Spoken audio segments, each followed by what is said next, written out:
한자역이 낱말이야기 338번째 시간입니다. 이번 시간은 안도라는 말 한번 살펴볼까요? 안도감을 느낀다. 그렇죠? 또 안도에 숨을 내쉰다 할 때 우리가 많이 쓰는 낱말입니다. 자, 안자는 편안하다는 뜻이겠죠? 그래서 안심이 된다. 그런 안도감인데, 도자가 무슨 글자일까요? 우리 한자를 안 쓰다 보니까 이제 이런 게 다 강의가 됩니다. 네, 한번 보겠습니다. 네, 편안할 안자예요. 그렇죠? 편안하다. 집안에 여자가 있으면 편하죠? 학교 갔다 왔는데 어머니가 있으면 편하죠? 마음이 탁 놓이죠? 막 그렇게 생각하시면 제일 쉽다고 생각합니다. 네, 편안하다. 도자가 문제예요. 담을 얘기합니다. 담, 울타리. 그래서 울타리에 있으면 편한가? 그럴 수 있겠죠. 네, 담 도자입니다. 담. 자, 담이니까 흙을 생각할 수 있겠죠. 옛날에 담은 흙을 주로 많이 썼겠죠. 그래서 흙토입니다. 흙토에다가 자, 오른쪽이 이제 우리가 많이 쓰는 놈자자예요. 놈자자. 이것이 굉장히 많이 쓰이는 중요한 글자고 대략 알 수 있는 글자예요. 그렇죠? 자, 이것이 왜 놈자자와 흙이 붙어서 담이 되느냐 궁금합니다.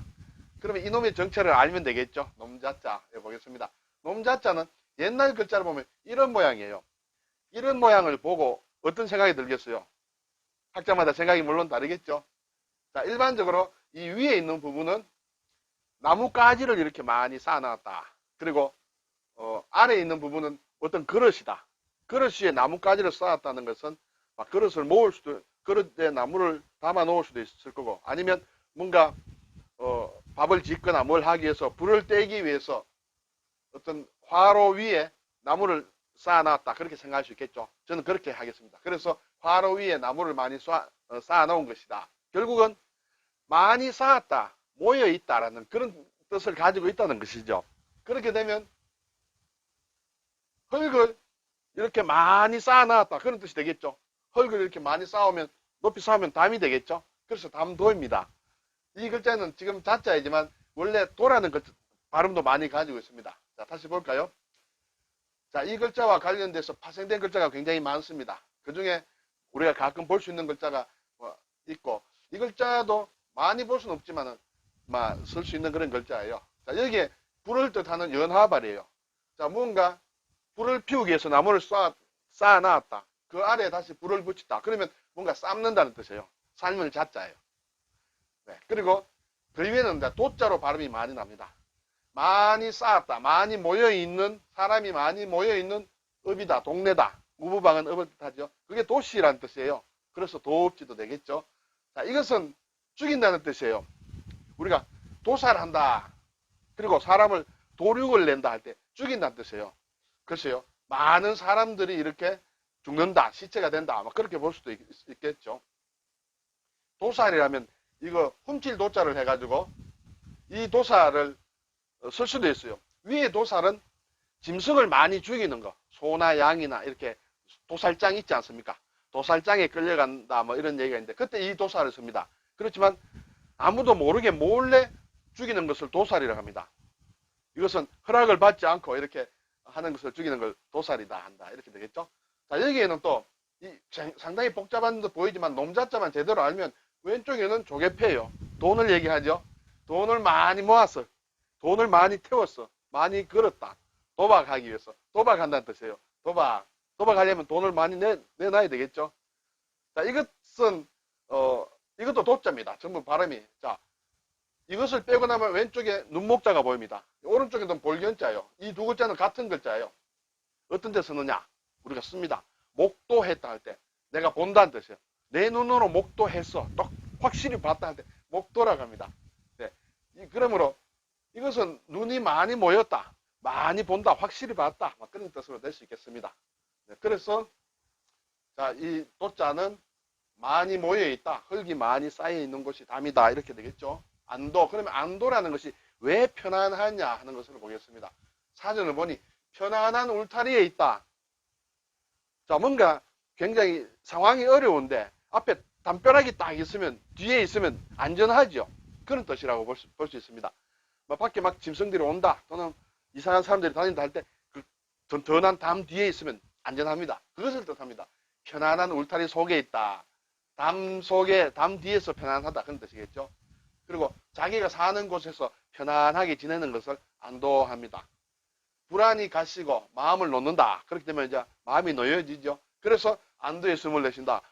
아, 살았다. 막 이렇게 되겠죠. 네, 그래서 안도입니다. 안도감은 물론 안도를 느끼는 것이죠. 그리고 우리가 이 도자를 써서 하는 것 중에 도열이란 말이 있습니다. 그렇죠? 이것도 담도자입니다. 많은 사람이 쭉 늘어서 있다. 담벼락을 만들듯이 쭉 늘어서 있다. 담벼락처럼 늘어서 있는 것을 도열이라고 합니다. 누가 환영할 만한 국빈이 온 다음에 이렇게 연도에 이렇게 도열을 쫙 하죠.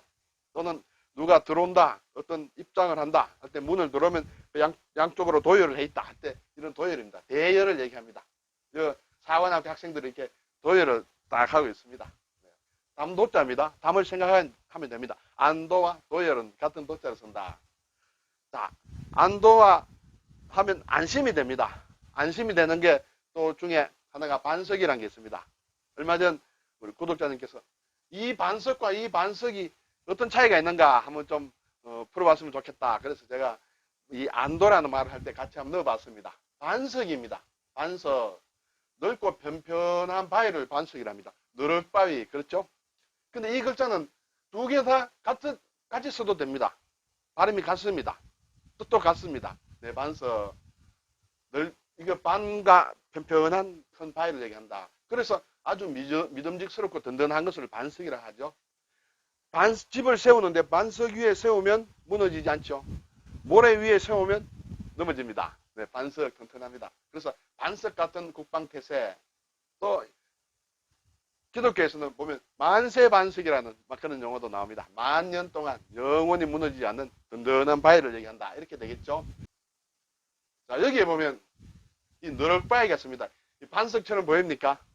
네, 제가 살고 있는 대구 신천, 저는 대구 신천 옆에 살고 있습니다. 5분만 걸어 나가면 신천입니다. 그 신천 그 부근에 이런 바위가 있습니다. 너럭바위. 여름에는 잘 달구어져서 위에 누우면 참 아주 뭐 구들방 위에 누워 있는 것 같으리라 생각이 듭니다. 이것이 반석이라고 볼 수 있겠죠. 자, 그럼 이 반자는 어떻게 만들어졌느냐? 여기 반자죠. 반석할 때 여기도 반자입니다. 반석이라고 할 때는 같은 글자를 쓰지만 기본 뜻은 조금 다릅니다. 소반이라는 것은 막 조그만 산 같은 걸 얘기할 수도 있고 또 조그만 접시 같은 막 그런 것을 얘기할 수도 있습니다. 그래서 소반이다, 소반반자다. 이것은 돌석자가 안에 있듯이 너럭바입니다.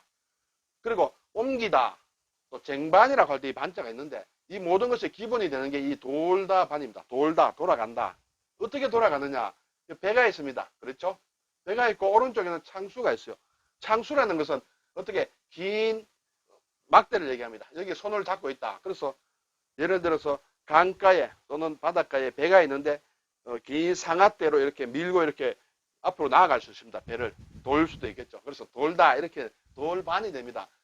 이 반자는 상당히 많이 써요. 우리가 일반적이다 뭐 할 때 많이 씁니다. 자, 이것이 들어가는 글자들이 전부 발음이 반이 되는데 도는데 또 손을 더했습니다. 그러면 옮기다 하는 뜻이에요. 옮길 반입니다. 운반한다. 또 반출한다. 무슨 물건을 끄집어내는 걸 반출이라 하죠. 여기에 나무목을 쓰면 나무로 만든 쟁반을 얘기합니다. 기본적으로는 막 나무가 들어갔으니까 나무쟁반이라고 볼 수 있겠죠. 그렇지만 그게 뜻이 이렇게 쟁반이라는 뜻으로 바뀌었습니다. 쟁반도 한자말이에요. 이렇게 씁니다. 쟁반. 자, 그리고 이제 열반에 들었다. 불교에서 이제 열반에 들었다 할 때도 이 반자를 쓰고 있습니다. 자, 이제 소반입니다.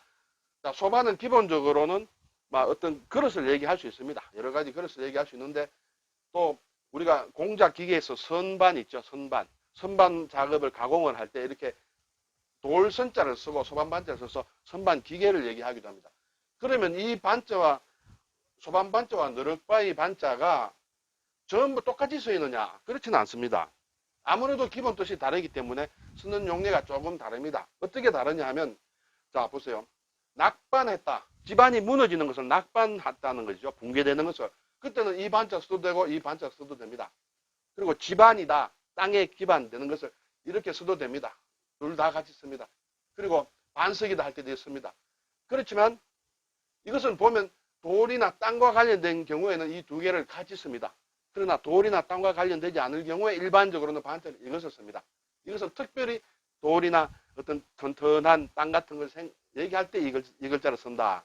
그 이외에는 이 글자를 많이 쓴다. 이렇게 되겠습니다. 우리가 기반이 있다. 기반, 바탕이 되겠죠. 나침반 할 때도 반입니다. 선반 할 때도 반이죠. 원반 던지기 원반도 이렇게 반입니다. 자, 녹음기에 우리가 레코드 하는 음반도 이렇게 반입니다. 이렇게 둥글게 이렇게 쟁반처럼 생긴 모양이다. 이렇게 되겠죠. 자, 이 반이라는 것은 반석이라는 것은 사실은 기독교에서 보면 베드로를 얘기해서 베드로는 영어로 예를 들어서 피터가 되겠죠. 이것을 우리가 지금 베드로로 읽습니다만 반석이다. 바위란 뜻이에요. 예수 그리스도의 12제자 중에 첫 번째 수제자라고 할 수 있죠. 그 반석이다. 이 반석, 든든한 반석 위에 교회를 세운다. 뭐 이런 얘기가 있기도 합니다.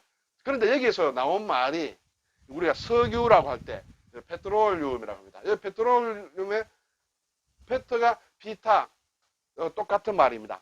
바위에서 나오는 올륨, 이것은 올리브 기름을 얘기합니다. 그래서 돌에서, 바위에서, 암석 사이에서 나오는 기름이다 해서 그것이 석유라는 뜻이 되겠죠. 이 석유라는 말도 이 반석에 결국 베드로와 관련되는 그런 말로 우리가 상식적으로 좀 알아도 되겠죠. 우리가 이 정도 영어는 배우니까 이 정도 이렇게 석유라는 것은 바위에서 나오는 기름이다 이렇게 되겠죠. 근데 제가 예전에 읽은 책 가운데는 석유는 석탄유를 줄인 말이다 이렇게도 얘기를 합니다. 석탄이 있습니다. 석탄도 땔감으로 쓰죠. 에너지가 거기에 있습니다. 석탄을 압착해서 나온 기름이 석유다 이렇게 설명하는 책도 있고 그런 설도 있습니다. 참고로 아시면 되겠죠. 자, 그럼 이제 이 반자와 반자는 반석이라고 할 때는 같이 쓰지만은 특별히 바위를 지칭하지 않을 경우에는 이 반자를 많이 쓴다 이렇게 보면 되겠습니다. 자, 오늘 안도감, 담입니다. 담 뒤에서 편안한 마음, 안심하는 마음을 느끼는 거 안도감이에요. 그리고 반석 이렇게 되겠습니다. 수고하셨습니다.